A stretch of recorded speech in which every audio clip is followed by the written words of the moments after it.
I don't have to be. I am Malcolm X. He's a Hamite. He's a Hamite. You know what? He's a Hamite. He's a Hamite. I am Malcolm X. I'm saying he's a Hamite. He's a Hamite. Hey, you're a Hamite. Hey, listen up. Now the brother just read in Ezekiel the 9th chapter and the 4th verse about the mark, right? Now you got, listen good, this is for Nathaniel 7, all right? Nathaniel 7 and his cohorts are teaching that we go off when we talk about the mark of the beast. Now what about the mark of the Most High? The Most High don't put a chip in you, right? Right. Well, if you understand the Hebrew or the Greek, you would know that the word in Ezekiel 9 and 4 to 6, when it reads about the mark, the word in the Hebrew is sawa. Right. All right. Now the word sawa from the Hebrew means to desire. Listen, to exempt from judgment. So in other words, when you read Ezekiel 9 and 4, the Most High, when you read the first verse, it tells you how the Most High sent out the angels to kill Israelites. But he said the one, matter of fact, read it again. From the first verse? From the first verse. To show you that it's Ezekiel 9 and 1. To show you that it's talking about angels, all right? Ezekiel 9 and 1.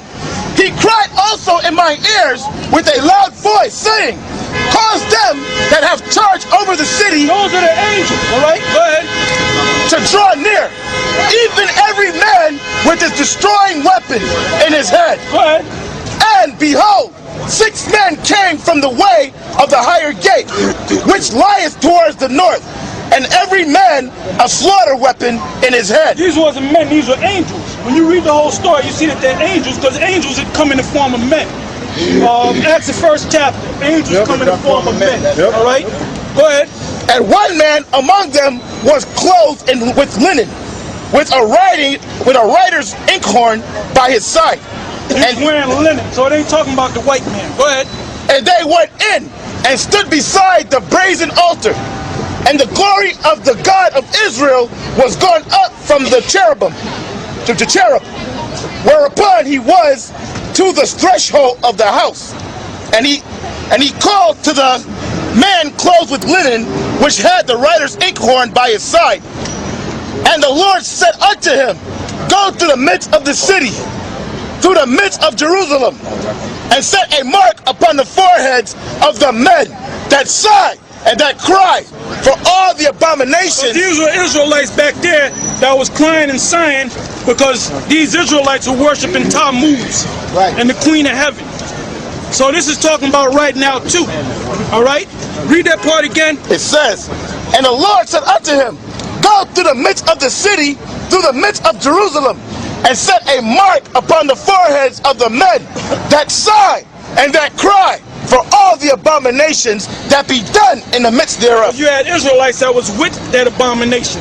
Right. So the mark that was set on them was from the Hebrew word sawa, which means to be exempt from judgment. Right. So when the angels went with their killing weapons to kill Israel, there were certain guys that had a mark. So the Most High said, mark that guy, mark this guy, mark that guy. So when you go kill him, don't kill that one, don't kill that one, don't kill this one, don't kill that one, because they're exempt from judgment. Because why? Because they were sighing and crying for all the abomination that was done in the midst thereof. They wasn't with it. All right? Go ahead. And to the others he said. And to the ones that wasn't sighing, the ones that was with it, go ahead.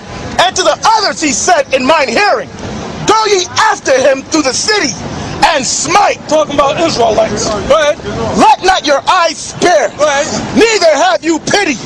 Slay utterly old and young, both maids and little children, and women. Yeah, because when you read the scriptures, the worshiping, weeping of Tammuz, them women were mainly in it. They were the ones that made the cakes to the Queen of Heaven in Jeremiah. So that's why he specified and women. Make sure you get them women. Right. Go ahead. But come not near any man upon whom is the mark. What was the mark? He's exempt from judgment.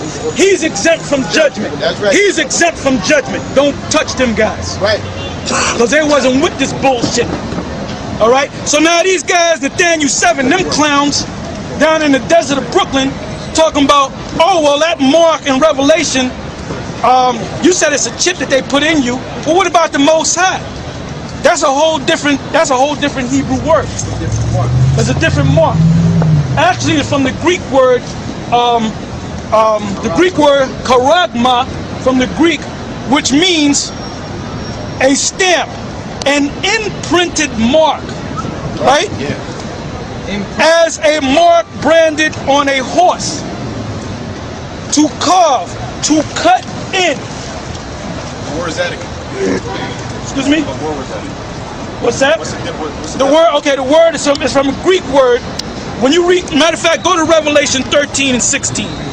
Matter of fact, read this whole list of scriptures. Revelation 13, 16, jump to 17, Revelation 14, 8 to 9, Revelation, get these scriptures, Revelation 14, 11 on down, Revelation 15, 1 and 2, Revelation 16, 2 to about 4, Revelation 19, 20, read a couple of verses in there, Revelation 24, and read a couple of verses in there, all right?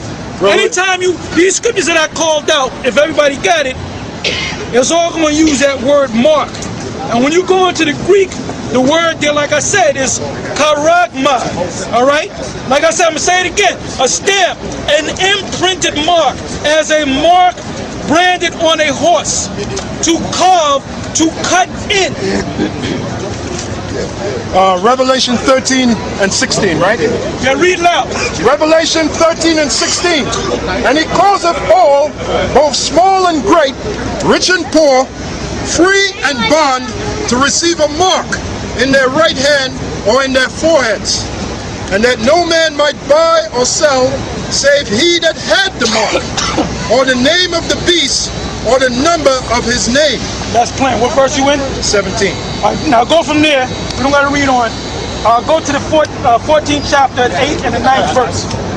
Go ahead. 14:8. I got it. 14 and 8. Revelations 14 and 8. And there followed another angel saying, Babylon is fallen. It's fallen. That great city. We don't got to tell you who Babylon is. Go ahead. Because she made all nations drink of the wine of the wrath of her fornication. And the third angel follows them, saying with a loud voice, if any man worship the beast. Now listen, this is going to show you. Now these stupid idiots, Nathaniel 7 and his clowns, they teaching that, oh, the mark is when you follow the ways of Esau. Read on. Read if any man worship the beast and his image and receive his mark in his forehead. Read again. Read again. It says, and the third angel followed them, saying with a loud voice, if any man worship the beast. That's the worshiping part. That when you follow this right. Man's system, all right? Go ahead. And his image. And his image. Like if you become a cop, because eventually they're gonna have to, cops are gonna get that mark. For the smart gun. And his image. That's the worshiping part. The smart gun. But it goes deeper than that. Once you worship them and follow them, there's another thing you got to do to prove that you worship them and follow them. Go ahead. Loyalty. Go ahead. And receive his mark. And receive his mark. Exactly. Charagma, to stamp, to imprint, to cut in. So it's something that they actually going to put in you. Different from Ezekiel 9 and 4, mark meaning thawa, meaning to be exempt from judgment. Right. All right. Brother, yeah, brother. This is mark. So that's why nobody. That's why down there in the desert of Brooklyn. That's why they pass by. They don't listen to your stupid ass. All right. And then you would never come out here because you don't want this heat up here, man. Right. You don't want this heat up here. You want to stay in that nice area of Brooklyn where people walk by you like you fucking half crazy. Right. You want to come out here in the battlefield where the heat is at. Right. That's right. That's right. All right. Go ahead. That's why we getting on your ass, man. And that's why we calling your name.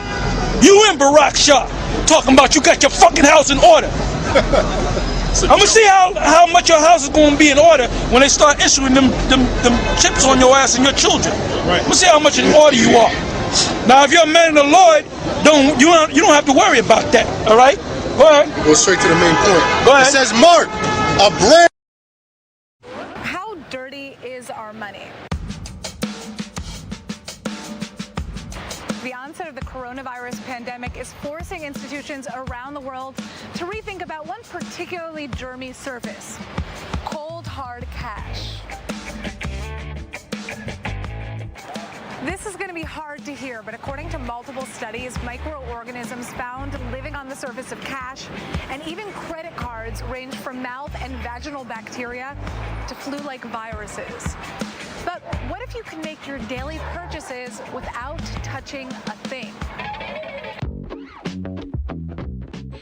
Welcome to Sweden, where thousands of people are inserting tiny microchips under their skin so that they no longer have to carry cash, IDs, gym passes, and key cards to get into work. I have 2 microchip implants, one on the right and one on the left. I got the micro implants because I wanted to be part of the future. I don't need keys, so I'm able to actually open the doors with my hands. These tiny chips are about the size of a grain of rice, and they're implanted into the back of the hand with a syringe. And so far, about 3,000 Swedes have gotten them implemented. So in Sweden, you can actually use it to put your train tickets inside. You can actually use it with Scandinavia's biggest gym chain, so you don't actually need to show your membership card. I use it personally as a business card, so you can actually put your phone on my hand and then my LinkedIn pops up. So, who's behind this technology? This is Hans Sepienshowblad, and he's the CEO and co-founder of Disruptive Subdermals. They're one of the leading companies when it comes to developing microchip technologies. I first encountered chip implants for humans almost 10 years ago. I felt that this is a very interesting technology that we could potentially do some awesome things with.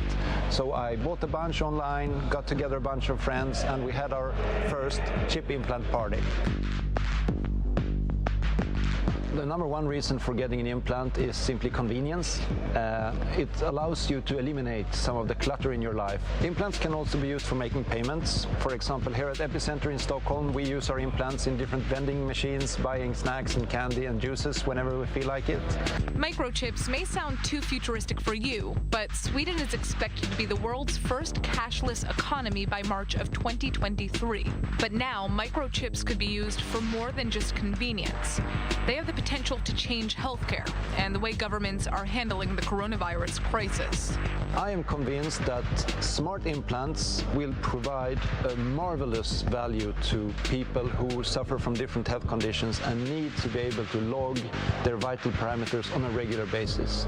It could be body temperature, pulse, blood pressure, and imagine if you could just do that by swiping yourself with a smartphone at any time. For example, the implants that we designed allow people to measure their body temperature, has some very interesting applications to see how fever is spreading in the population. And I think that we will really need those tools to not least understand the ongoing pandemic, but in particular to be able to spot future pandemics at an early stage.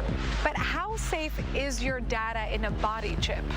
So I'm not particularly concerned about the hacking dimension of implants, because ultimately the processing of data doesn't happen in the implant. It's simply a sensor platform.